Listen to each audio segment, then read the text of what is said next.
शंभुतार। ये शिव को पाने का एक तरीका है।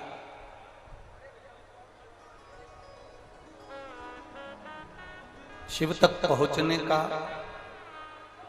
एक जरिया है शिव महापुराण की कथा, भगवान शंकर की पवित्र कथा।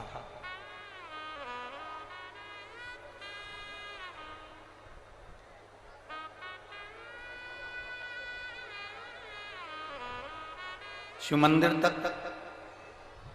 आप अगर पहुंच रहे हो, भगवान शंकर के चरणारविंद तक यदि आप जा रहे हो, रिटर्न बाहर की आवाज अंदर आ रही है, अंदर की आवाज खुल नहीं पा रही है।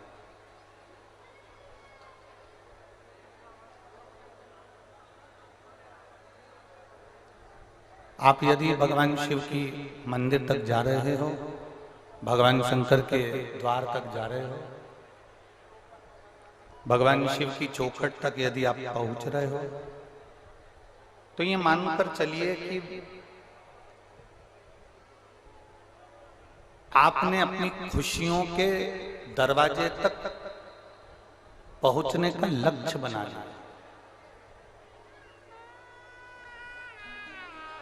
आपने अपने दुखों को मिटाने का एक दरवाजा पा लिया। आपने अपनी तकलीफों को मिटाने के लिए एक द्वार चुन लिया।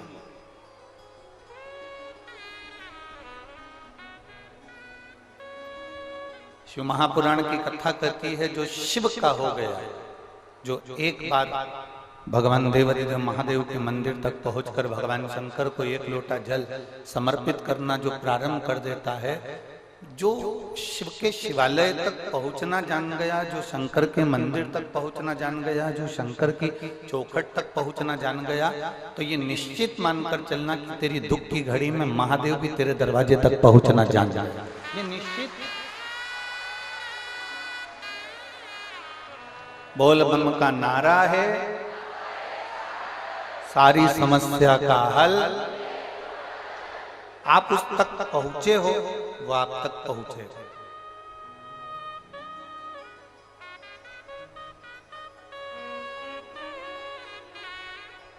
जितना एक शिक्षक अपने स्टूडेंट को नहीं सिखाता,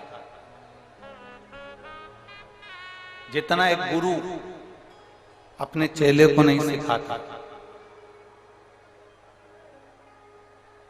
जितना एक माता पिता अपने बच्चे को नहीं सिखाता, जितना एक विद्वान से विद्वान व्यक्ति भी किसी व्यक्ति को नहीं सिखाता, संसार में दो चीजें ऐसी हैं जो मनुष्य को अच्छे से अच्छे व्यक्ति को भी जीना सिखा देती है। एक है हमारी गरीबी और दूसरे नंबर पर है हमारे करीबी।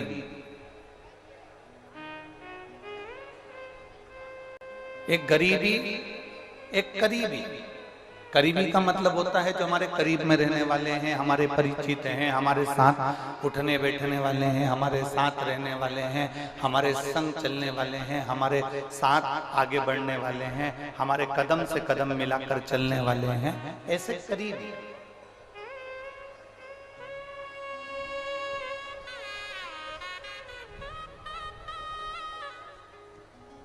एक गुरु भी अपने चेले को जितना ज्ञान नहीं दे पाता, एक माता पिता जितने अपने बच्चे को उपदेश नहीं दे पाते, एक टीचर भी अपने स्टूडेंट को जितना ज्ञान नहीं दे पाता, उतना ज्ञान हमारे जीवन में दो चीजें सिखा जाती है, एक हमारी गरीबी और एक हमारे करीबी। गरीबी भी हमको बहुत कुछ सिखाती है। गरीबी इतना सिखा जाती है कि हमारे पास में कुछ भी नहीं है, 1 रुपया नहीं है। जब आपके पास में कुछ भी नहीं होता, तब आपको देने वाला भी कोई नहीं होता। जब आपके पास थोड़ा सा इकट्ठा हो जाता है, तो देने वालों के भी हाथ आगे बढ़ जाते हैं।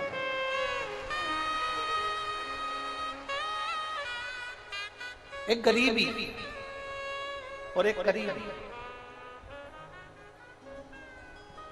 गरीबी भी हमको बहुत सिखा देती है। जब आपकी परिस्थिति ठीक नहीं है ना, आपके साथ में कोई नहीं,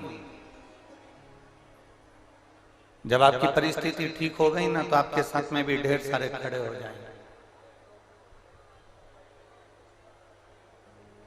थोड़ा सा धन बढ़ा कि आपके पहचान वाले बढ़ जाएंगे,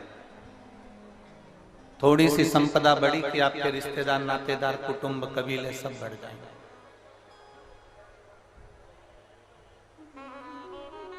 एक गरीबी व्यक्ति को बहुत अच्छी जिंदगी जीना सिखाता है, बहुत अच्छी जिंदगी।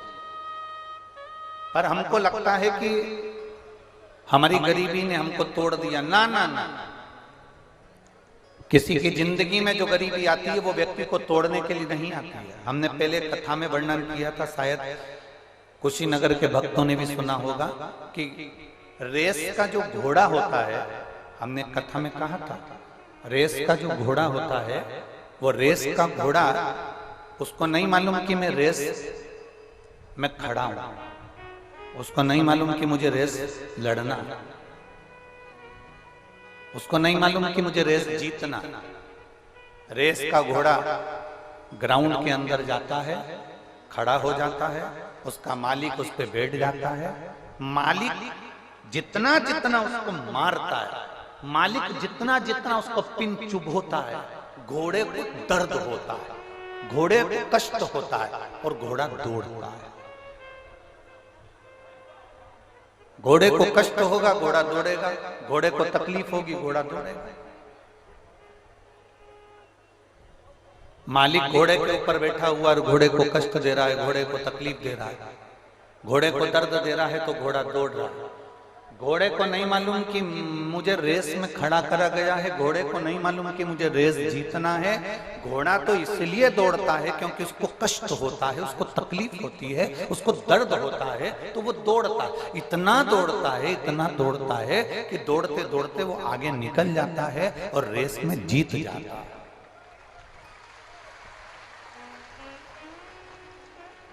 जब गरीबी आए ना, जब थोड़ी सी भी समस्या आए आपकी जिंदगी में, थोड़ा सा भी दुख आए आपकी जिंदगी में, थोड़ी सी भी तकलीफ आए आपकी जिंदगी में, तो ये अनुभव करना, ये अपने भीतर उतारना कि ये गरीबी परमात्मा ने आपको हारने के लिए नहीं दी है, दुख भगवान ने आपको हारने के लिए नहीं दिया है, तकलीफ भगवान ने आपको हारने के लिए नहीं दी है। दुख, तकलीफ, गरीबी परमात्मा हमेशा जिसको जिताना होता है, संसार में आगे निकलना होता है, उसी को दे। बड़े से बड़े लोगों को टीवी पर देखिए, डिबेट में देखिए, बड़े से बड़े व्यक्ति को आप टीवी पर निकाल कर देखेंगे, किसी का जीवन परिचय देखेंगे, उसने जिंदगी में बहुत दुख भोगा, दुख भोगा तो आज सुख भोगा। बचपन में उसने बहुत तकलीफ भोगी तो आज सुख भोगा।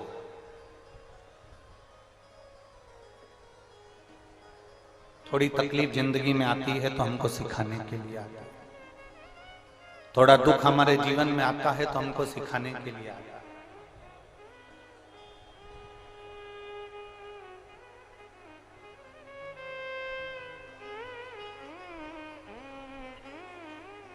हमसे कई लोग कहते हैं, मेरी कुशीनगर की बहनों, मेरे जीजाओं, मेरी जीजियों, बेटियों, बेटाओं, मेरी माताओं, मेरे भाई, हमसे कई लोग कहते हैं, गुरुजी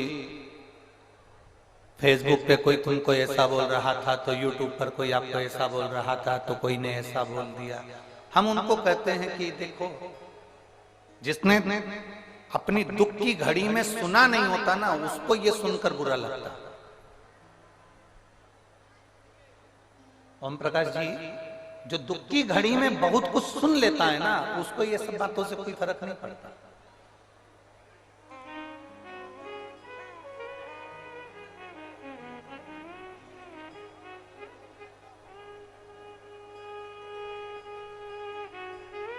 बहुत जो सुनता है, बहुत सुनता है, फिर बाद में उसको कोई कुछ भी कहे, उसको कोई फर्क नहीं पड़ता, कोई फर्क नहीं। दरवाजे में हमारी उंगली आ जाती है, दरवाजे में कभी कभी आपकी भी उंगली फंस गई होगी, आ गई होगी। दरवाजे में अगर उंगली आ गई तो वो दरवाजे की उंगली इतनी सुन्न पड़ जाती है कुछ देर के लिए, उसको यूं भी करो तो मालूम नहीं पड़ता, क्योंकि उस पर इतना दबाव पड़ गया। इतना दबाव पड़ गया कि उंगली पर कोई असर होता ही नहीं। वो उंगली दरवाजे में इतनी दब गई कि उस पर कोई इफेक्ट पड़ ही नहीं रहा, कोई अंतर आ ही नहीं रहा, कोई असर आ ही नहीं रहा। ये उंगली पर दबाव पड़ा तो उंगली भी वजन को झेलने की आदत कर लेती है। उसी तरह जिसने अपने माता पिता के ताने को सुन लिया, पिताजी ने गाली बककर कह दिया, अपशब्द कहकर कह दिया, माँ ने ताने मारकर कह दिया, 2 थप्पड़ लगाकर कह दिया। दुनिया के बच्चों को लगता है कि मेरे मम्मी पापा मुझे गाली देते हैं, अपशब्द कहते हैं, ताने देते हैं। दुनिया के लोगों को लगता है सास बहू को गालियां देती है, अपशब्द कहती है, ताने देती है। पर इतना अंदाजा रखना कि जिसने जिंदगी में आज सुन लिया वो आगे नहीं सुनेगा और वो बहुत बोल्ड होता चलेगा, बहुत प्रबल होता चलेगा।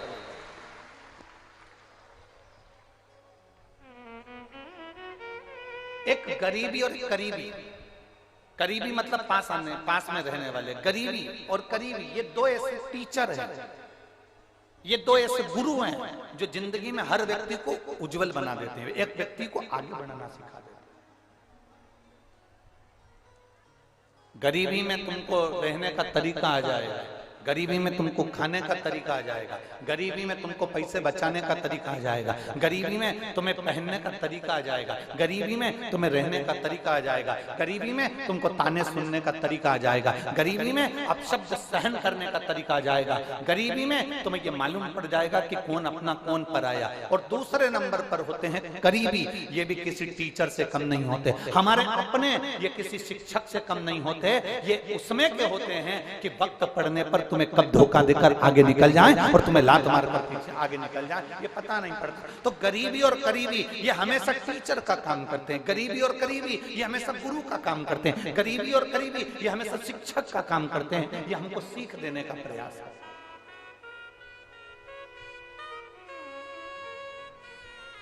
कोई दूसरा नहीं होता हमको सीख देने वाला। आप शिव महापुराण की कथा को देखिए, भगवान शंकर बैठे हैं, शिव जी बैठे हैं और माता पार्वती जी ने आकर उनके आंखों पर अपने हाथ रख दिए।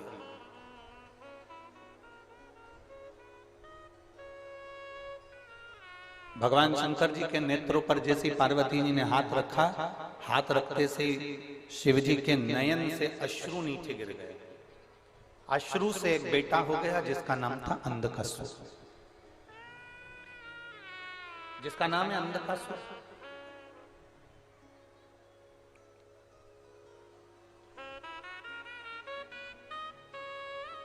अब शिव जी के नेत्रों से प्रकट हुआ है। माता पार्वती जी ने उसको गोदी में लिया है।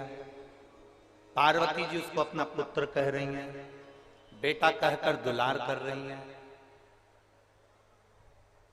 ये शंकर जी का करीबी हुआ कि नहीं हुआ? जम के बोलो जरा, करीबी है ना? शिव जी का करीबी है क्योंकि शंकर के नेत्र शुरू से प्रकट हुआ है।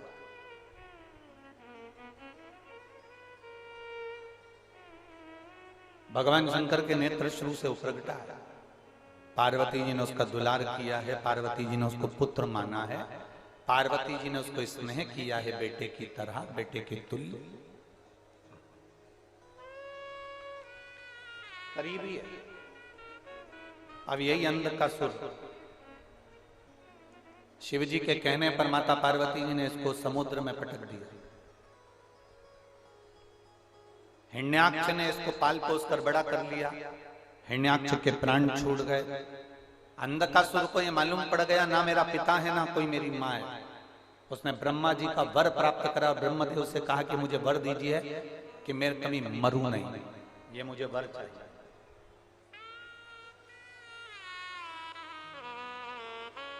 मेरे कभी प्राण ना छूटे, ये मुझे वर दीजिए। और संसार सागर में जिसने जन्म लिया है उसको जाना है। मेरे राम जी भी अगर इस पृथ्वी पर आए हैं तो वो भी गए हैं। मेरे भगवान कृष्ण भी इस पृथ्वी पर आए हैं तो वो भी गए हैं। मेरे भगवान गौतम बुद्ध भी इस पृथ्वी पर आए हैं तो वो भी गए हैं। संसार सागर में जिसने जन्म लिया वो गया, पर कुछ कर्म अच्छा कर कर जा, कुछ नेक कर्म कर कर जा। रामकृष्ण परमहंस है, मीराबाई है, कर्माबाई है, स्वामी विवेकानंद जी हैं, नरसिंह मेहता, प्रहलाद, ध्रुव, कुछ अच्छा कर्म कर जाओ। और मत बुरे कर्म कर बंदे, वरना पछताएगा। भगवान की आंखों से तू बच नहीं पाएगा, तू बच नहीं पाएगा। अरे ओ अज्ञानी मत कर नादानी, अरे ओ अज्ञानी मत कर नादानी। तेरे कर्म का फल भी तू ही पाएगा, जैसा किया तूने तेरे आगे आएगा। मत बुरे कर्म कर बंदे, वरना पछताएगा। भगवान की आंखों से तू बच नहीं पाएगा, तू बच नहीं पाएगा। अरे ओ अज्ञानी मत कर नादानी, अरे ओ अज्ञानी मत कर नादानी। क्यों हम अच्छे कर्म को छोड़ कर बुरा कर्म क्यों कर?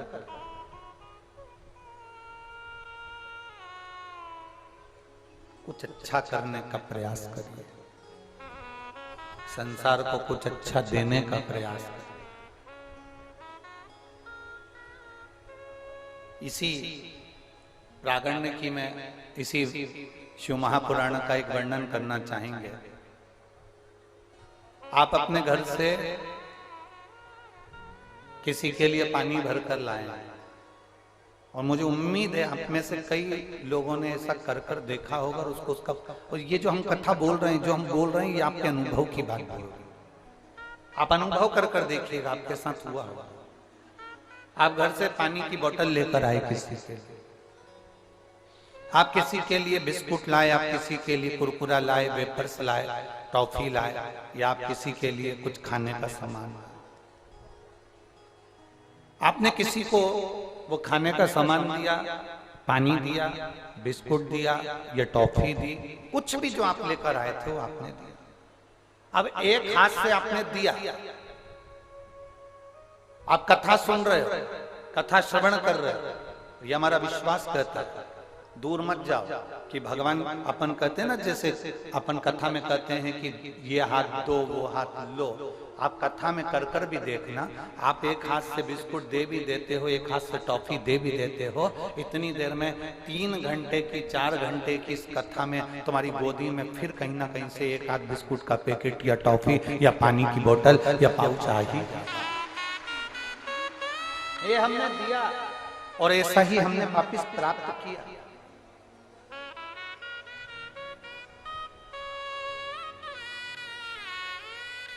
हमें यहाँ का तो नहीं मालूम, परंतु पूनम दीदी कभी मौका लगे तो आप रात्रि को तो आप लोग आते होंगे दर्शन करने यहाँ पर, और मैं कुशीनगर वालों से निवेदन करूंगा, ऐसा नजारा कभी नहीं देखने को मिलेगा। कभी रात्रि को आकर जितने शिव भक्त यहाँ सोते हैं, उनके भजन, उनका कीर्तन, उनकी भक्ति का दर्शन करिएगा। शायद ये वापिस मिले ना मिले, इसका दर्शन जरूर करिएगा। आपने करा?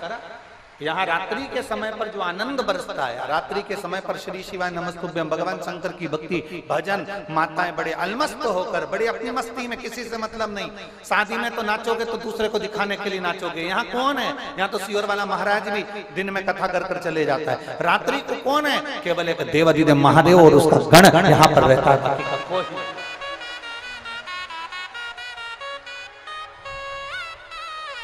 यहाँ कौन देख रहा है? रात्रि के समय पर कौन? अरे मोर नाचा किसने देखा? हम कहते वो नारायण ने देखा। आप कथा के पंडाल में बैठकर भगवान का भजन करते हो, रात्रि को कीर्तन करते हो, मंत्र जाप करते हो, नाम स्मरण करते हो। ये मत सोचना मुझे कौन देख रहा है, देखेगा वो, अपने को नहीं देख।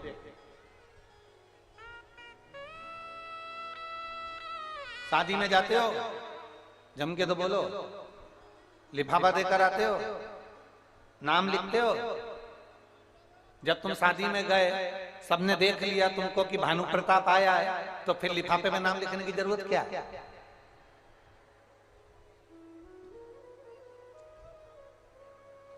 नाम किसके लिए लिखा जाता है?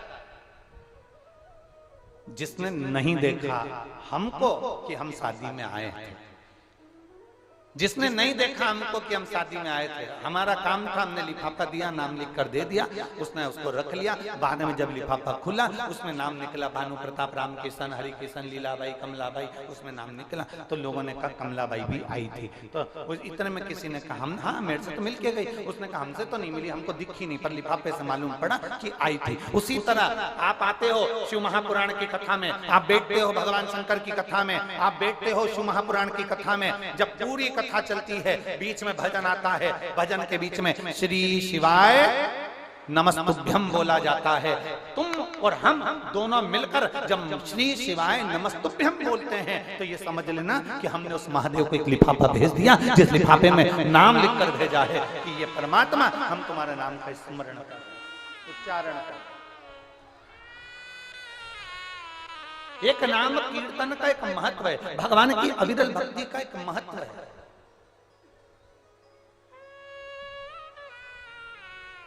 संत, साधु, गुरुजन, महात्मा, जोगी, सन्यासी, तपस्वी, साधक, उपासक, ये सब का जन्म मृत्यु लोक पर होता है। भजन करते हैं, कीर्तन करते हैं, साधना करते हैं और भगवत स्मरण कर कर अपने अपने धाम को फिर चले जाते। साधना करिए और चले। आज हमारी भारत की भूमि के बहुत विद्वान, प्रबल संत, आचार्य भगवान चलते फिरते तीर्थ, चलते फिरते मंदिर, चलते फिरते ग्रंथ, श्री आचार्य भगवान श्री श्री विद्यासागर जी महाराज, जिन्होंने अपने संपूर्ण जीवन में तप, ज्ञान, दुनिया के लोगों को सतमार्ग बताना, भगवत मार्ग बताना और एक अपने जीवन में एक प्रेरणा प्रदान करना। आज हमारे बीच में आचार्य भगवान श्री श्री विद्यासागर जी महाराज, जो जिन्होंने अपनी ज्योति को परमात्मा में विलीन किया है, इस व्यासपीठ से, शिव महापुराण के माध्यम से और संपूर्ण शिव भक्तों की ओर से, इस व्यासपीठ से पूज्य गुरुदेव के शरीर छोड़कर ये ज्योति परमात्मा में आज इनकी विलीन हुई है। आज इनकी समाधि इन्होंने ली है। ऐसे पूज्य संत श्री श्री विद्यासागर जी महाराज जी को इस पवित्र शिव महापुराण की भव्य आयोजन से सत सत नमन, श्रद्धांजलि और उनके पावन चरणों को नमन नमन नमन। ऐसे पूज्य गुरुदेव के पावन चरणों को नमन करते हैं। आप और हम परम पूज्य श्री श्री विद्यासागर जी महाराज के लिए 5 बार श्री शिवाय नमस्तुभ्यम का स्मरण करते हैं। श्री शिवाय नमस्तुभ्यं, श्री शिवाय नमस्तुभ्यं, श्री शिवाय नमस्तुभ्यं, श्री शिवाय नमस्तुभ्यं, श्री शिवाय नमस्तुभ्यं।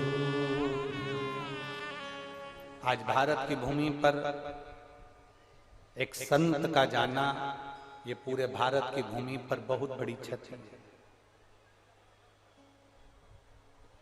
जैन मुनि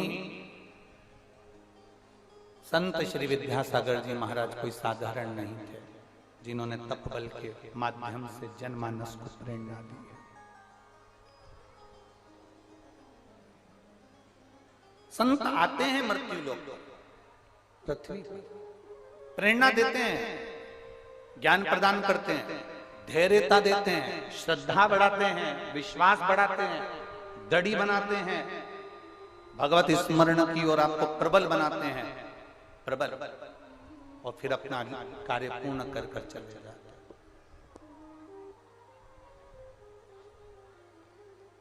शिव कथा कर रही है एक गरीबी और एक करीबी, ये बहुत बड़े टीचर हैं, बहुत बड़े शिक्षक हैं, बहुत बड़े शिक्षक, ये हमको प्रेरणा देते रहते हैं। जितने भी हमारे करीब में रहने वाले होंगे, जितने हमारे नजदीकी होंगे, एक दिन यही हमको ज्ञान देकर जाएंगे।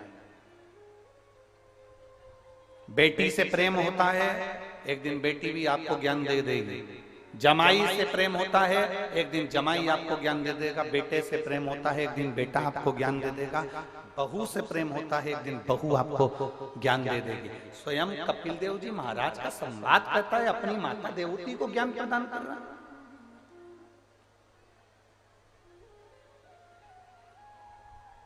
एक बेटा क्या अपने माँ बाप को ज्ञान दे सकता है?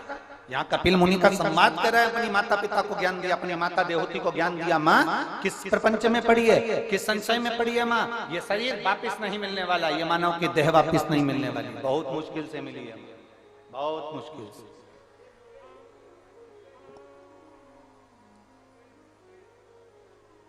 83,99,999 योनियां काटी हैं, तब ये 84 लाख में नंबर की यह मनुष्य की देह पाई है।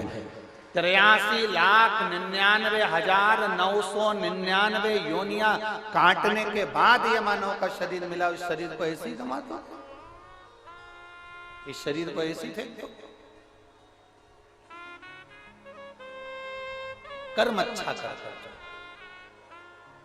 कर्म अच्छा करिए, श्रेष्ठ कर्म करने का प्रयास करिए। जितना अच्छा कर सकते हो उतना अच्छा करने का प्रयास करिए, जितना अच्छा कर सकते।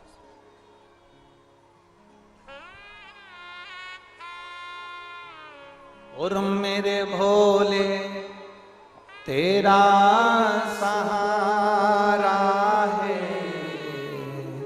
मेरे भोले तेरा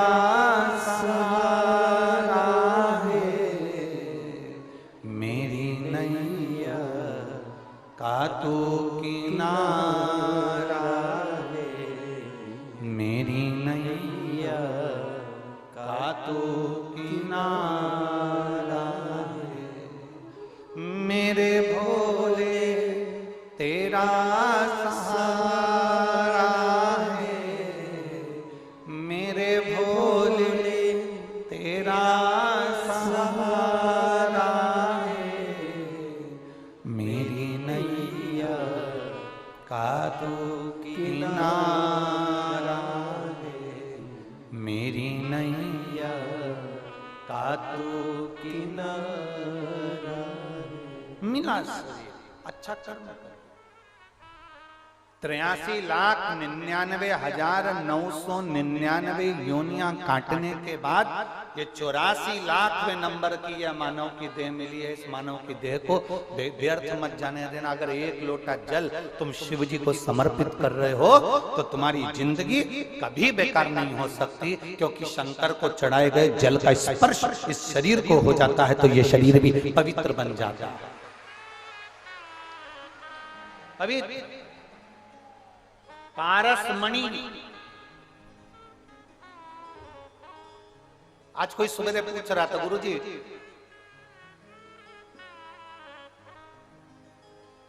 शिव जी का शिवलिंग और पारसमणि, इन दोनों में क्या अंतर है? शिव जी का शिवलिंग और पारसमणि में क्या अंतर है? कोई कह रहा था इन दोनों में अंतर क्या है?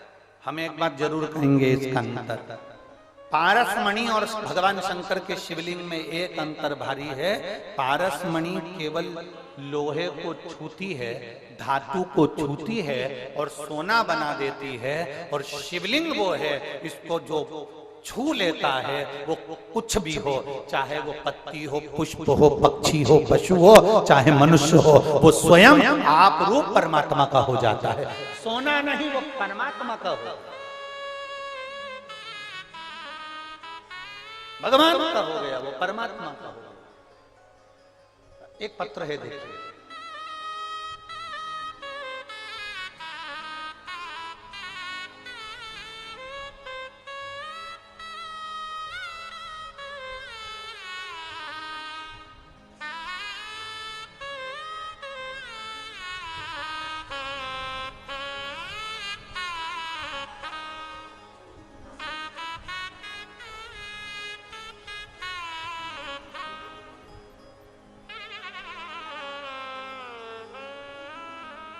कविता शुक्ला, गोरखपुर बिहिया PSC कैंप के रहने वाले हैं। कहीं बैठी हो तो हाथ हिला सकते हैं।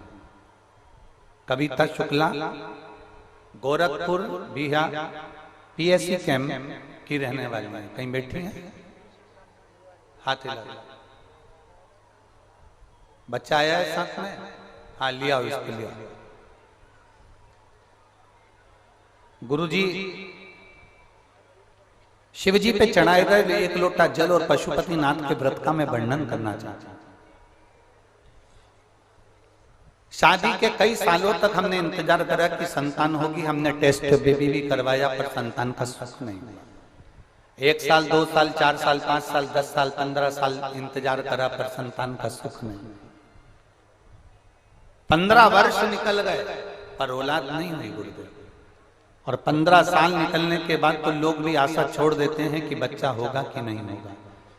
टेस्ट बेबी वाले के यहाँ हम टेस्ट बेबी के लिए गए, ट्रीटमेंट लिया, पर उसने भी मना कर दिया कि तुम्हें संतान नहीं हो सकता। हम हार गए।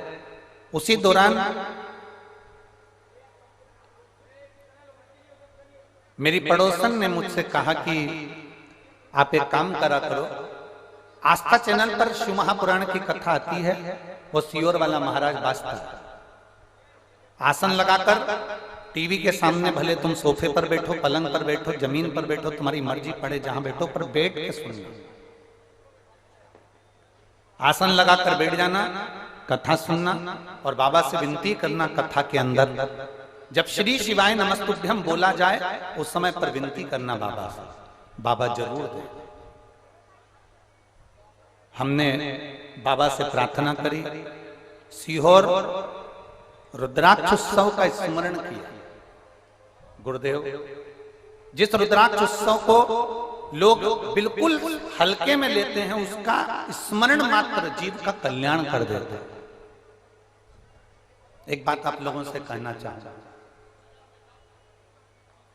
आप लोगों को लगता होगा कि गुरुजी रुद्राक्ष उत्सव रखते हैं और शिवरात्रि के समय पर रखते हैं। उसका एक कारण होता है, सीहोर की पवित्र भूमि पर कंकर शंकर की धरा पर जब आप कथा सुनते हैं, जिनको 20-20 साल तक औलाद नहीं हुई, 25-25 साल तक औलाद नहीं हुई, 15-15 साल तक औलाद नहीं हुई, अगर एक बार रुद्राक्ष उत्सव के समय पर सीहोर में अगर मौका मिल जाए और फुलेरा दूज पड़ती है कथा के मध्य में, हम कथा ही ऐसे समय पर रखते हैं, रुद्राक्षोत्सव ऐसे समय पर रखते हैं जिस समय पर शिवरात्रि और फुलेरा दूज ये दोनों पर, जिसे कंकर शंकर की धरा पर बैठकर जो कथा सुने, जो कथा श्रवण करने के लिए वहां बैठे सीहोर में, वो धन से भी कभी खाली नहीं रहे और गोदी से भी कभी खाली नहीं रहे, उसका संतान हो ये निश्चित था। और उसका कारण यही होता है कि जो सीहोर कुबेरेश्वर धाम पर जो कथा सुनने के लिए रुद्राक्ष उत्सव में पहुंचते हैं, वो आने वाले समय में एक की जगह 4 पहुंचते हैं। उसका कारण ही यही होता है। हम तो यहां तक कहेंगे कि जो ठेला लगा रहा है बिल्कुल एकदम कुछ भी नहीं कमा पाता, एक बार रुद्राक्ष उत्सव में आओ और बाबा के उस धाम में कंकर शंकर की धरा पर बैठकर 2 दिन, 5 दिन, 7 दिन जितना बन सके, एक रात्रि परंतु विश्राम जरूर।